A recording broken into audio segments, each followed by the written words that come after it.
여러분, 안녕하십니까?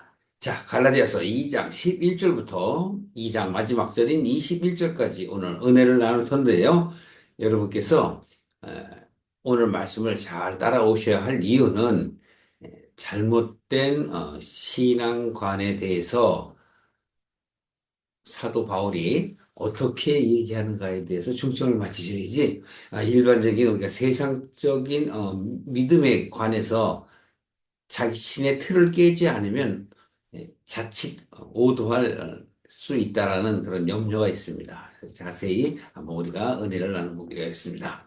자, 2장 11절에 보시면은요, 게바와 또 바울, 그리고 바울의 동역자인 바나바의 모습을 우리가 살펴볼 수 있습니다. 신앙의 모습입니다. 현재의 모습이고요. 자, 11절에 보면 게바가 안디옥에 이르렀을 때 책망할 일이 있기로, 이것은 베드로가 안디옥에 왔다는 얘기입니다. 우리가 2장 1절서부터 10절까지 봤을 때 베드로를 찾아간 바울의 이야기를 우리가 나눴죠.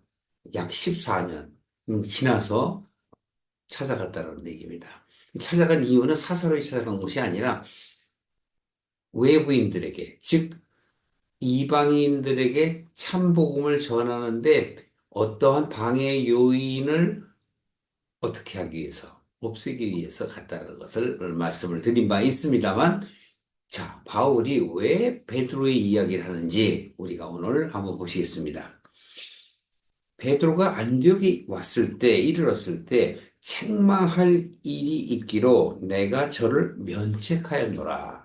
책망하였노라는 얘기예요.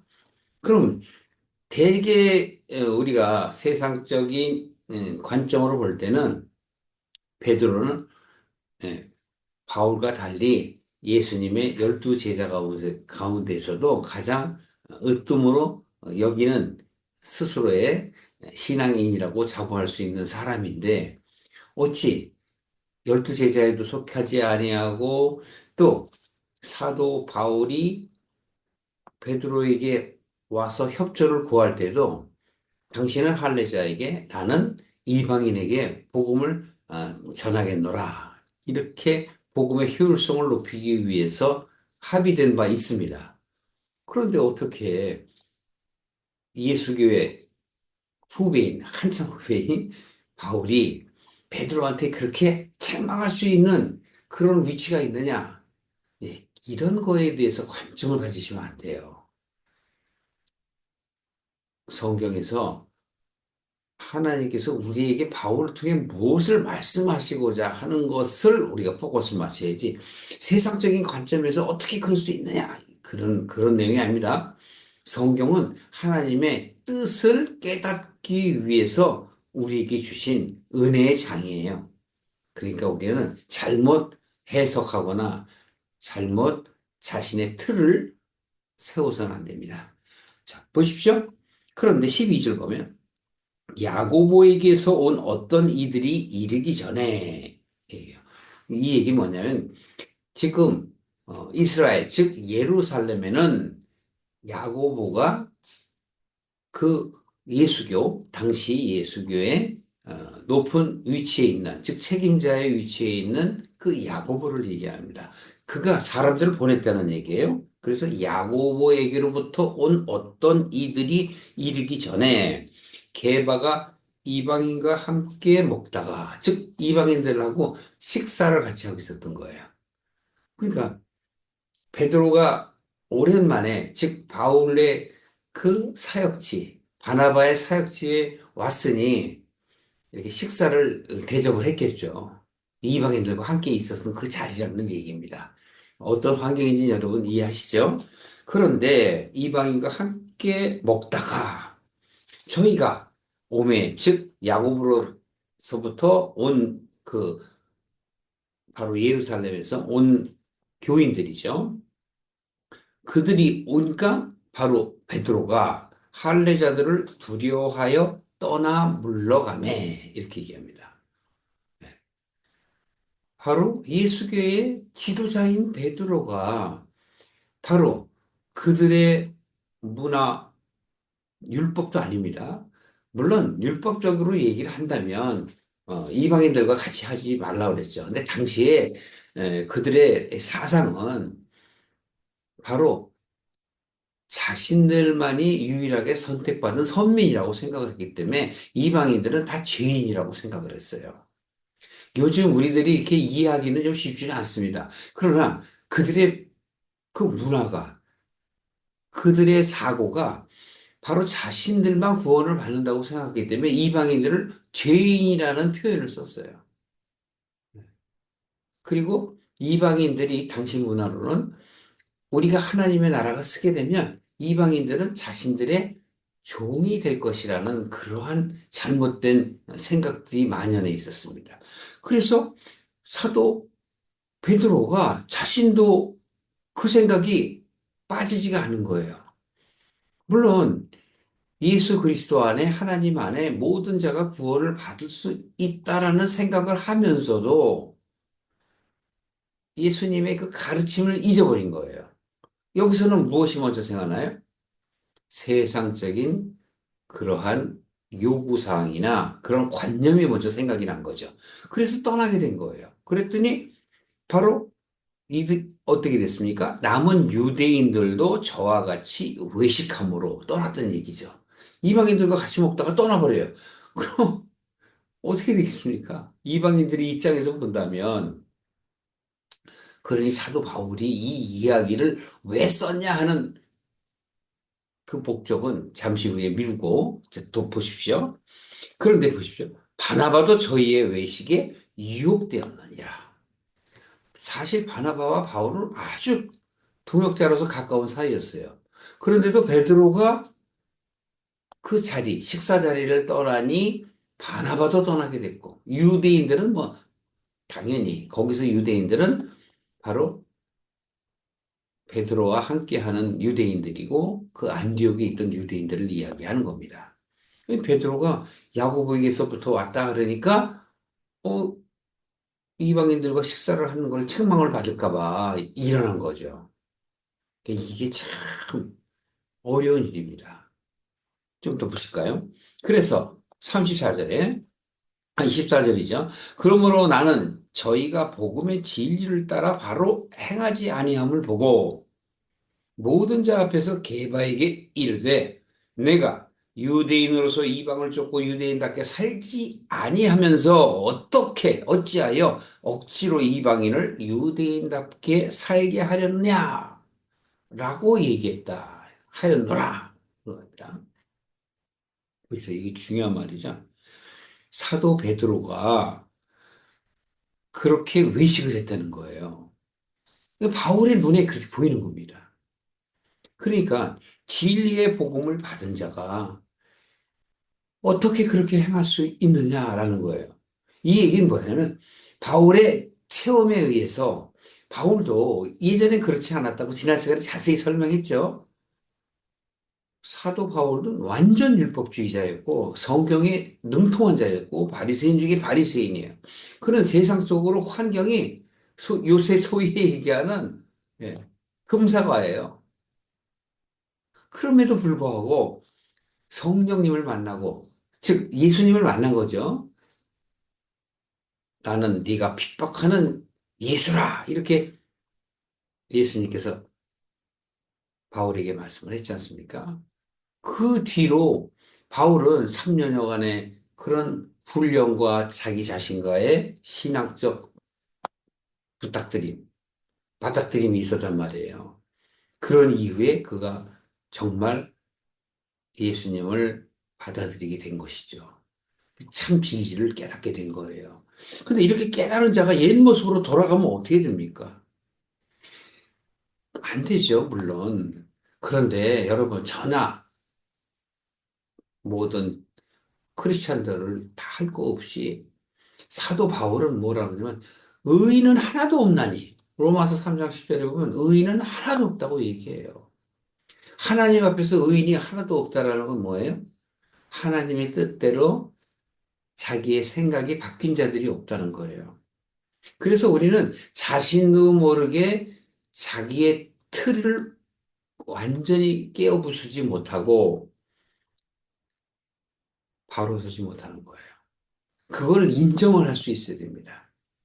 저 자신의 신앙을 돌아보더라도 예전에 정말 성령님을 만나서 회심을 하고 모든 가치관과 사고관이 바뀌어서 정말 날듯이 기뻐하며 정말 복음을 전하고 또 확신에 찬 그런 열정으로서 모든 것을 포기하고 온전히 나는 하나님만 따르겠다. 더불어 이웃들에게 복음을 증거하겠다. 그런 생각으로 매진한 때가 있었습니다. 그러나 그 이후에 그것이 계속됐느냐? 아닙니다. 고백하건대 그 이후에도 수백 번도 아마 더 이렇게 바울처럼 외식을 한 적이 많습니다. 그래서 인간들은 의인이 하나도 없는 것입니다. 우리의 본질이 그렇다는 거예요. 안 그럴 것 같죠? 여러분, 정말 겪어보면 압니다. 그래서 이 말씀이 정말 다가옵니다. 여기서는 뭐 베드로를 탓하고 누구 탓할 것이 아니에요. 그런데 여기서 중요한 건 뭐냐면 사도 바울이 왜 이것을 기록했느냐 하는데 초점을 맞춰야 돼요. 그러니까 베드로가 외식하고 그게 중요한 게 아니라 복음의 장애가 되는 요소를 바울은 엄격히 분해해버리는 거예요. 없애버리고 싶은 거예요. 그래서 갈라디아인들, 즉 이방인들이 정말 자기처럼 참 복음인 예수 그리스도를 만나게 하고 싶은 거예요.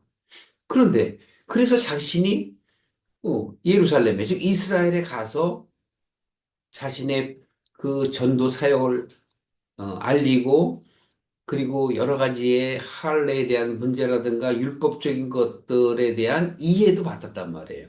그것을 하지 않아도 된다. 이방인들이 어떻게 다 할례를 하고 율법을 어떻게 따르느냐. 그들의 살아온 그 수많은 세월이 그들의 인생을 주관하고 있는데 그래서 복음이 방해가 되니 이해해달라라고 얘기했는데 여기 와서 지금 베드로가 방해하는 그러한 상황이 돼버린 거 아닙니까? 베드로가 그러나 거기 지금 바울이 그렇게 함에도 불구하고 베드로가 뭐 어떻게 대응했다라는 얘기를 기록 안 한 것을 보더라도 베드로는 한참 지위로나 또는 신앙 관계에서도 바울보다 앞선 자임에도 불구하고 전혀 다른 성경에도 거기에 대한 대항이 없단 말이에요. 그 여기서 온전히 바울에 대한 얘기예요. 이것은 뭐냐면 갈라디아인들이 정말 받음직한 참된 복음, 그걸 받기를 소망하는 바울의 열정, 그걸 우리는 여기서 체크하셔야 돼요. 나에게 바울과 같은 마음이 있는가? 네. 그러니까 율법을 하나님이 주신 것은 우리로 하여금 율법을 온전하게 지킬 수 없다는 것을 깨달아서 하나님께 도움을 구할 수 있도록 만들어 놓은 것인데 율법을 지킴으로 인하여 하나님의 모든 것들을 자기가 이루었다라는 신앙적 교만이 나타나는 거란 말이에요. 그리고 자신은 구원을 받았으니 구원받지 못한 사람들은 어떻게 해요? 비하하거나 하찮게 여긴단 말이에요. 그것은 잘못된 거란 말이에요. 구원은 모든 사람에게 평등하게 문이 열려 있어요. 우리는 성경을 자세히 보게 되면 욥기를 보든 요나서를 보든 아니 다른 성경을 보더라도 하나님께서는 다른 사람들도 구원을 받아야 된다고 말씀을 하시는 거예요. 우리는 그런데 욥처럼 자기의 믿음만을 강조한다고. 그러나 하나님께서는 의인이라 칭하시고 그렇게 보신단 말이에요. 그거 왜? 그 마음에 열정이 있으나 근데 단지 뭐냐면 자기 틀에 갇혀 있기 때문에 그것을 벗어나게 하시는 것이 바로 욥기예요. 요나서는 또 어떻습니까? 여리고성에 그 많은 사람들이 구원을 받아야 함에도 불구하고 자기만의 선민의식, 그러니까 그들은 죽어야 한다는 거예요. 나는 구원받아야 되고. 그게 바로 요나서예요. 여기 지금 신약시대 이 갈라디아 교인들을 하나님의 길로 인도하는 바울의 입장에서는 지금 2장 중반절에 와서 그 이전에도 계속 얘기하지 않습니까? 사도 바울이 왜 그 이방인에게 복음을 증거하게 되었는가를 정당화하며 왜 너희들은 다른 복음을 쫓느냐 이렇게 얘기하잖아요. 사람들은 오늘날도 마찬가지입니다. 맨날 자기의 교회, 자기 교회. 우리 교회 목사님 멋져요, 말씀 좋아요, 뭐예요? 자기 교회만 해. 모든 전 세계에 있는 교회는 다 하나님의 교회고 형제예요. 자매이고. 그러니까 내 교회 안 다니면 무시해. 어? 자기 교회. 그러니까 그것은 율법을 지키지도 못하면서 예, 남을 비난하는 것은 여러분들이 생각해도 예, 잘하는 짓은 아니죠. 그 생각이 바뀌어야 돼요. 그래서 지금 여러분들에게 강조하는 거 뭐냐면 바울의 열정, 복음에 대한 열정이에요. 여러분도 그런 마음이 있는가? 음, 잘못된 것에 대해서 이야기할 수 있는 예? 그러한 마음이 있는가? 물론 공개 속성에서 그런 것은 우리 인간적으로 보면 좀 그렇죠. 조용히 두 사람이 있을 때 얘기할 수도 있는 일인데도 불구하고 그렇게 얘기했다는 것. 근데 여기서는 바로 뭐냐면 바울의 복음 증거하는 복음, 즉 복음을 전도하는 데에만 집중을 하기 때문에 다른 그 외의 모든 것들은 생각지 않는 거예요. 바울의 행동이 나쁘다고 얘기하기 전에 바울은 무엇보다도 믿음을 강조하고 복음을 강조하는 거예요. 거기에는 어떤 장애도 있어서는 안 된다는 것이죠. 그러니까 우리가 좋은 점을 보셔야 돼요. 인간적으로 보면 예, 대응하는 자세가 좀 그렇지라고 할 수는 있어요. 심리학적 견지에서 보더라도 바울은 아마 아주 담즙질인 것 같고 베드로는 다혈질인 것 같아요. 그러니까 얼른 뛰쳐나가 버리죠. 생각도 없이 남아있는 사람들은 생각도 안 하고. 그러니까 거기에 동화된 유대인들이나 심지어는 바울의 소유쟁 바나바까지도 일어나게 돼요. 거기에 있는 이방인들은 어떻게 되겠어요? 그리고 믿음을 버리지 않겠습니까? 자기들을 소위 말하는 개무시하는데. 그러니까 바울이 얘기할 수밖에 없는 거예요. 강력하게. 사람들이 있는 데서. 당신이, 예수교의 선봉자라고 그러면서 어찌 그럴 수 있느냐. 그러면서 막 외식한다고 막 야단친 거예요. 아마도 베드로는 다혈질이기 때문에 화가 참느라고 아마 애를 쓰지 않았었는가 라고 생각이 듭니다만. 자, 다시 보겠습니다. 그래서 15절에 보시면 우리는 본래 유대인이요 이방 죄인이 아니로되 여기서 보세요. 이방인을 이방 죄인이라고 표현을 해. 왜? 자신들만 구원받는다는 얘기죠. 그게 틀이 깔려 있는 거예요. 사람이 의롭게 되는 것은 율법의 행위로서 난 것이 아니요 오직 예수 그리스도를 믿음으로 말미암는 줄을 내가 아는 거로 깨달았기 때문에 예수 그리스도를 믿음으로 말미암는 줄을 내가 성령님을 통해서 예수님을 통해서 내가 만났다 이거예요. 그러므로 우리도 그리스도 예수를 믿나니 여기서도 보십시오. 처음에는 예수 그리스도를 믿음으로 말미암았다. 그런데 나중에는 그 바로 지나면은 뭐라고 얘기합니까? 그리스도 예수. 예수님이 그리스도가 되지 않으시면 그냥 사람이에요. 예수님이 십자가에서 죽고 그리스도가 되셨기 때문에, 즉 메시아가 되셨기 때문에 구약의 모든 예언들이 창세기 때부터 시작하여 모든 선지자들이 하나님을 대언한 그 선지자들의 말이 이루어졌어요. 그래서 그리스도 예수라고 얘기하는 거예요. 그리스도 대신 예수로 여기서 얘기하는 거예요. 바로 그분으로 인해서라는 얘기를 하는 거예요. 그리스도 예수를 믿나니 이는 우리가 율법의 행위에서가 아니고 율법을 지키는 데서 우리가 구원을 받는 게 아니라는 걸 얘기하는 거예요. 그리스도를 믿음으로써 의롭다함을 얻으려 함이니라. 예, 이게 의신칭이야.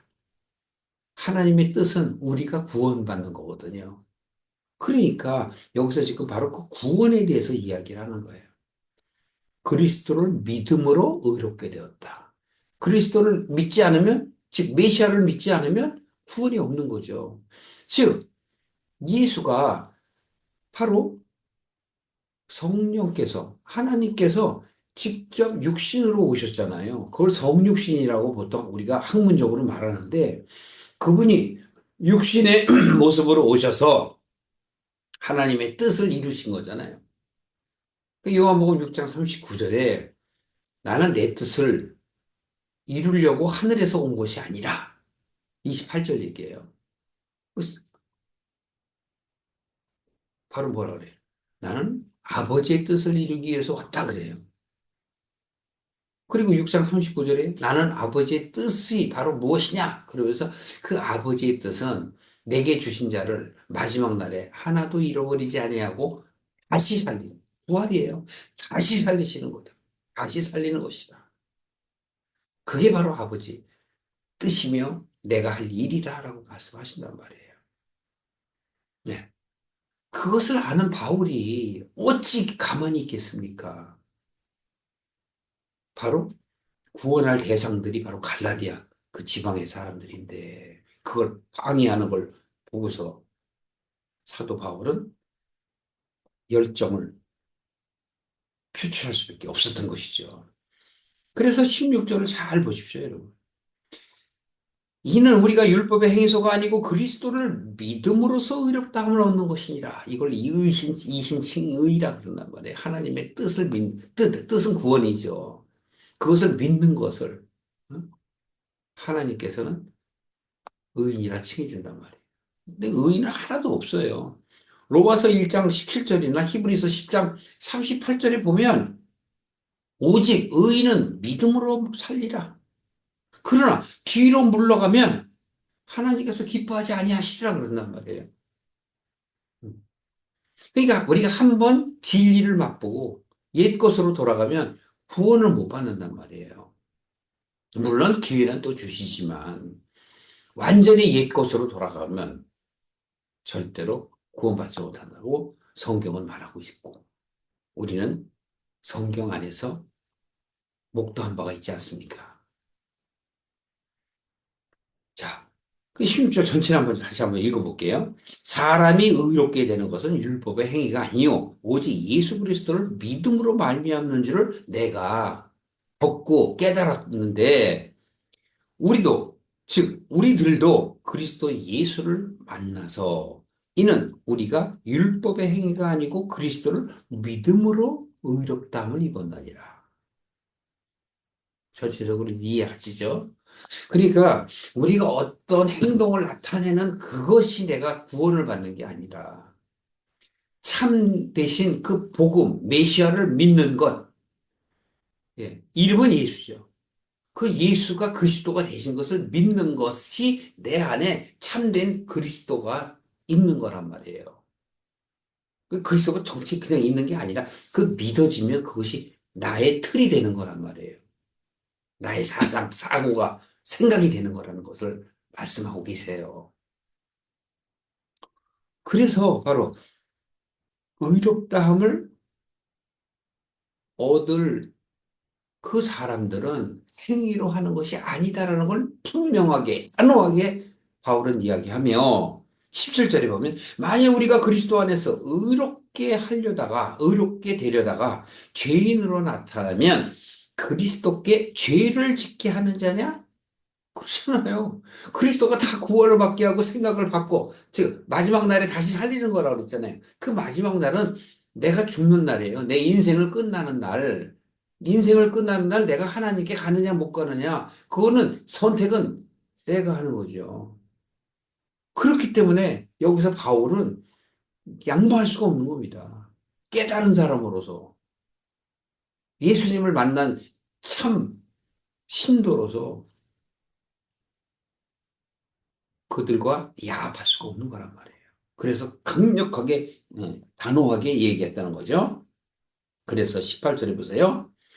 만일 내가 헐었던 것을 다시 세우면 내가 나를 범법한 자로 만드는 것이다. 아까는 조금 바로 지금 요 전절에서는 그리스도를 죄를 짓게 하는 거냐? 그렇단 말이에요. 욕되게 하는 거니까.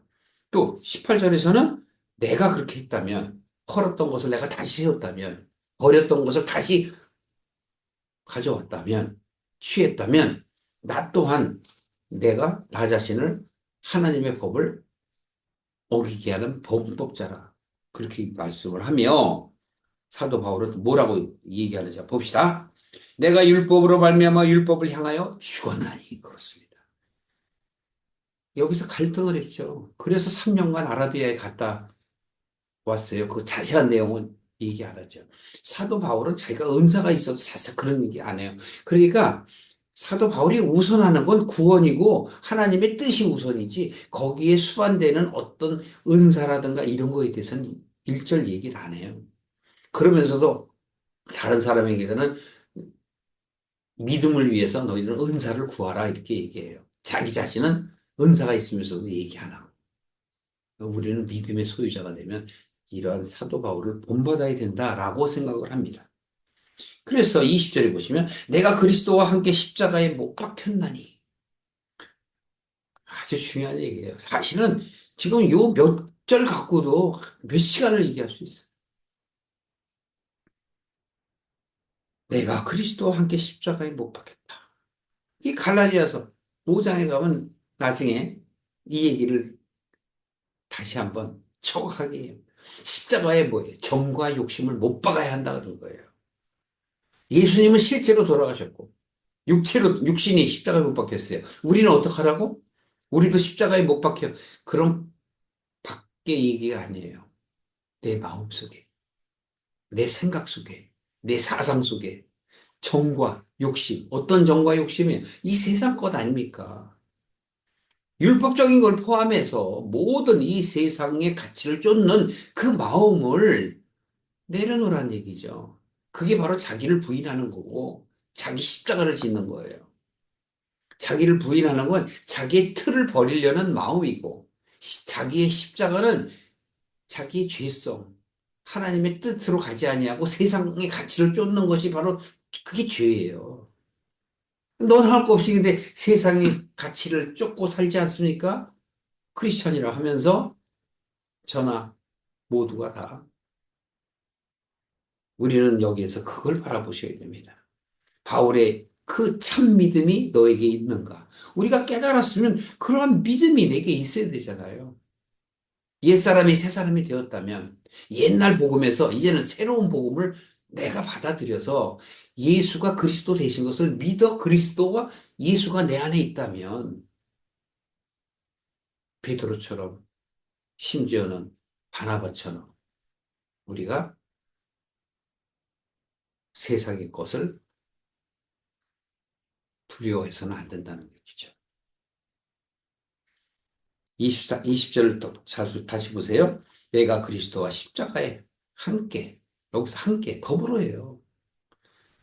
못 박혔나니 그런즉 이제는 내가 산 것이 아니요 오직 내 안에 그리스도께서 사신 것이라. 내 안에 그리스도께서 사신 게 뭐예요? 하나님의 뜻인 그 말씀. 바로 주님께서 내게로 돌아와라. 하나님께로 돌아와라. 너는 나의 것이다. 너는 나에게 속해 있다. 네가 떠나갔으니 넌 돌아와라. 그거란 말이에요. 그래서 바로 내 안에 그리스도께서 사신다면 어떻겠습니까? 내 안에 그리스도께서 사신 거다. 그렇다면 내가 육체 가운데 사는 것은 나를 사랑하사 나를 위하여 자기 몸을 버리신 하나님의 아들을 믿는 믿음 안에서 사는 것이다. 그래서 믿음이 중요한 거예요.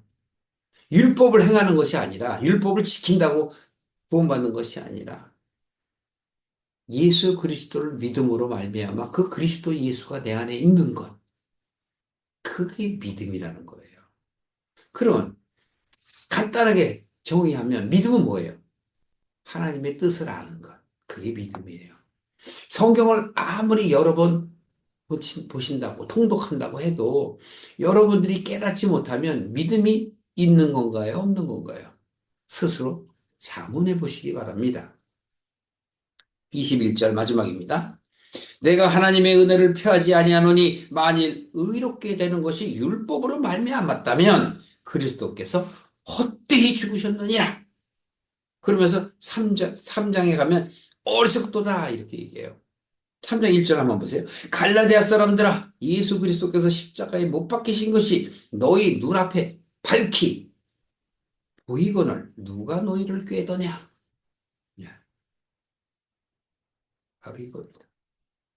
다른 복음을 쫓으니 너가 참 복음을 받아들일 때는 언제고 다시 옛 것으로 돌아가라.